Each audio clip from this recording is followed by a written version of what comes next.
ابو بکر صدیق رضی اللہ تعالیٰ عنہ آپ سب سے پہلے مسجد میں پہنچایا کرتے تھے، اور دوسرے نمبر پہ مولا علی مشکل کشا رضی اللہ تعالیٰ عنہ پہنچایا کرتے تھے۔ آپ سلام عرض کرتے السلام علیکم ورحمۃ اللہ وبرکاتہ، حضرت ابو بکر صدیق جواب دیتے وعلیکم السلام۔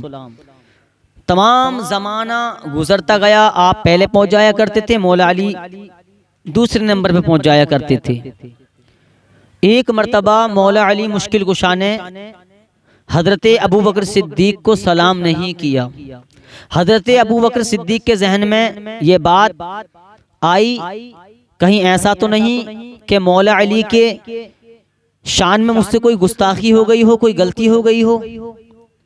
آپ یہ بات لے کر پوری کائنات کے مالک، آمینہ کے لال، مدینے کے ہلال، دونوں عالم کے مالک و مختار، حشر اور قبر میں کام آنے والے آقا و داتا محمد الرسول اللہ کی بارگاہ میں لے گئے۔ عرض کرتے ہیں یا رسول اللہ، جب میں مسجد میں پہنچ جایا کرتا تھا تو بعد میں مولا علی آتے تھے اور مجھے سلام کیا کرتے تھے۔ یا رسول اللہ، آج مجھے مولا علی نے سلام نہیں کیا ہے، آپ کسی اپنے صحابہ کو بھیجئے اور ان کو مولا علی کو بلائیے، اگر کوئی خطا ہو گئی ہوگی، کوئی غلطی اگر مجھ سے ہو گئی ہوگی تو یا رسول اللہ میں مولا علی سے معافی مانگ لوں گا۔ میرے نبی نے ارشاد فرمایا، اے صحابہ جاؤ اور مولا علی کو بلا کے لاؤ، اب مولا علی آ رہے ہیں۔ بارگاہ رسالت میں عرض کرتے ہیں یا رسول اللہ، آپ نے پکارا میں حاضر ہوں۔ میرے نبی نے ارشاد فرمایا، اے علی بتاؤ تو صحیح، آج تم نے ابو بکر صدیق کو سلام کیوں نہیں کیا؟ کہتے ہیں یا رسول اللہ، میرا ماجرا یہ ہے، میں نے سلام کرتا تھا لیکن میں نے جو آج سلام نہیں کیا ہے وہ جان پوچھ کر سلام نہیں کیا ہے۔ میرے نبی نے ارشاد فرمایا، اے مولا علی بتاؤ تو صحیح، تم نے ان کو سلام کیوں نہیں کیا؟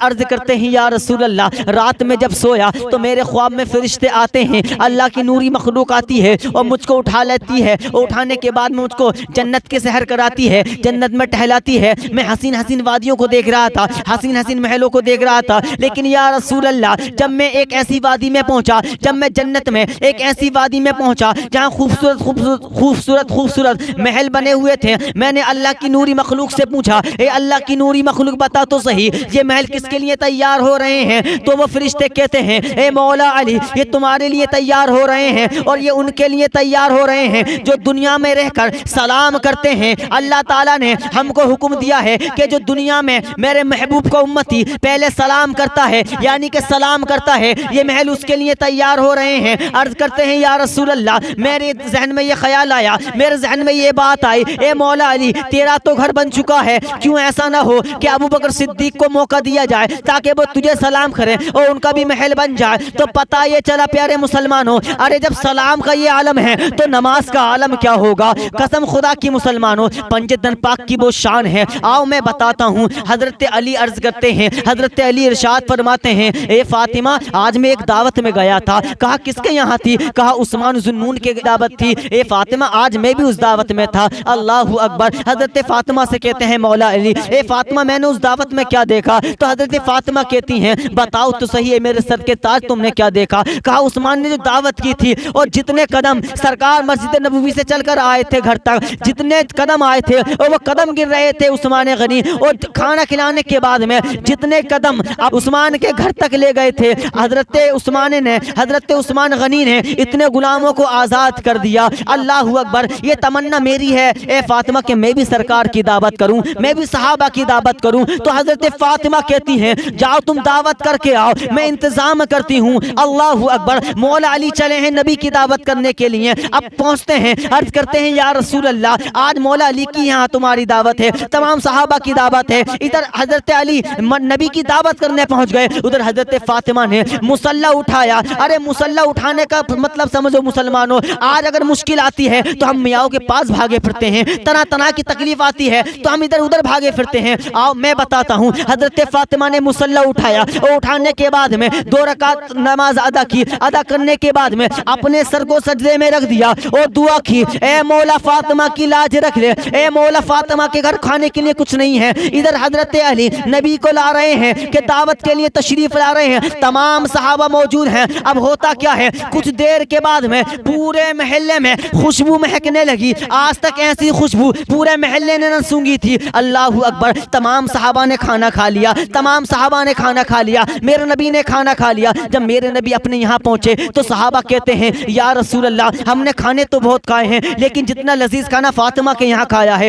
آج تک نہیں کھایا، جتنی خوشبو فاطمہ الزہرا کے گھر کے کھانے میں آ رہی تھی یا رسول اللہ آج تک ہم نے کچھ نہیں کھایا، ایسا کھانا نہیں کھایا۔ تو میرے نبی نے ارشاد فرمایا اے صحابہ کیا تمہیں معلوم ہے کہ وہ کھانا کہاں کا تھا؟ تو کہتے ہیں یا رسول اللہ ہمیں معلوم نہیں، آپ ہی بتا دیجئے، اس لیے کہ آپ تو عالم الغیب بھی جانتے ہیں، غیب کی بات بھی جانتے ہیں، تبھی تو اعلیٰ حضرت فرماتے ہیں اور کوئی غیب کیا تم سے نیا ہو بھلا، جب خدا نہ چھپا تم پہ کروڑوں درود۔ اتنا کہا میرے نبی نے ارشاد فرمایا اے صحابہ سنو، وہ کسی دنیا دار کا کھانا نہیں بلکہ جنت کا کھانا تھا۔ میری فاطمہ نے اپنے سر کو سجدے میں رکھ دیا اور دعا کرنے لگی اے مولا فاطمہ کی لاش تیرے ہاتھ میں ہے، اے مولا فاطمہ کی لاش تیرے ہاتھ میں ہے، آج اس فاطمہ کی لاج رکھ لے۔ تو اللہ اکبر، اللہ تعالیٰ نے جنت کے کھانے اتار دیے، کن کے ذریعے، کن کے کہنے پر؟ میرے نبی کی بیٹی کے کہنے پر۔ یہ نبی کی بیٹی جو ہیں یہ نور سے پیدا ہیں، جب اللہ نے اپنے نبی کو نور سے بنایا تو میرے نبی کی بیٹی بھی نور سے پیدا ہیں، امام حسن بھی نور سے پیدا ہیں، امام حسین بھی نور سے پیدا ہیں،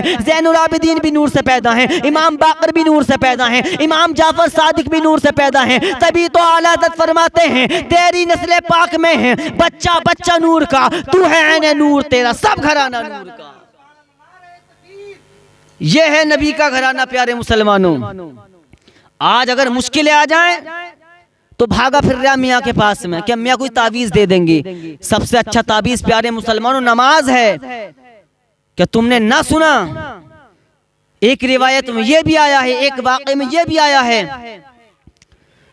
کہ حضرت جبرائیل علیہ السلام عرض کرتے ہیں یا رسول اللہ میں نے حضرت آدم علیہ السلام کی امت کو جہنم میں دیکھا، تمام نبیوں کے نام گنا دیے۔ میرے نبی نے ارشاد فرمایا اے جبرائیل کیا تو نے میری بھی امت کو جہنم میں دیکھا؟ وہاں پر حضرت جبرائیل خاموش ہوئے، ہونے کے بعد عرض کیا رسول اللہ ہاں میں نے تمہاری امت کو بھی جہنم میں دیکھا۔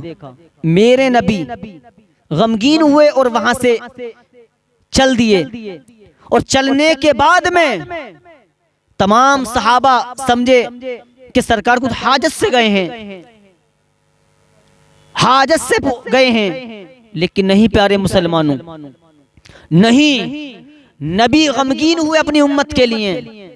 اور آج امت کا یہ حال ہے، آج قرآن پڑھنے ہم تیار نہیں ہیں، نماز پڑھنے ہم تیار نہیں ہیں، والدین کی خدمت کرنے تیار ہم نہیں ہیں۔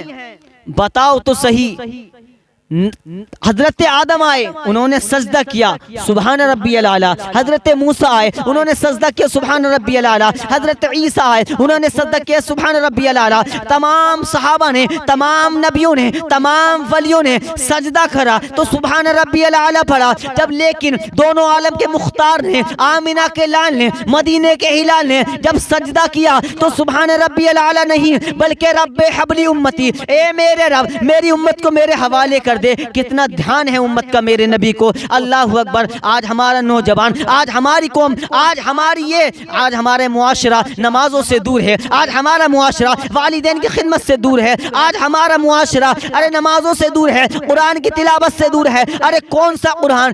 وہ قرآن جس کو پڑھنا بھی ثواب ہے، جس کو سننا بھی ثواب ہے۔ اللہ اکبر، اس قرآن کو تم اگر چھو لو تو بھی ثواب ملے گا، دیکھ لو تو بھی ثواب ملے گا، چوم لو تو بھی ثواب ملے گا۔ تبھی تو اعلیٰ حضرت فرماتے ہیں ہے قول محمد قول خدا، فرمان نہ بدلا جائے گا، بدلے گا زمانہ لاکھ مگر قرآن نہ بدلا جائے گا۔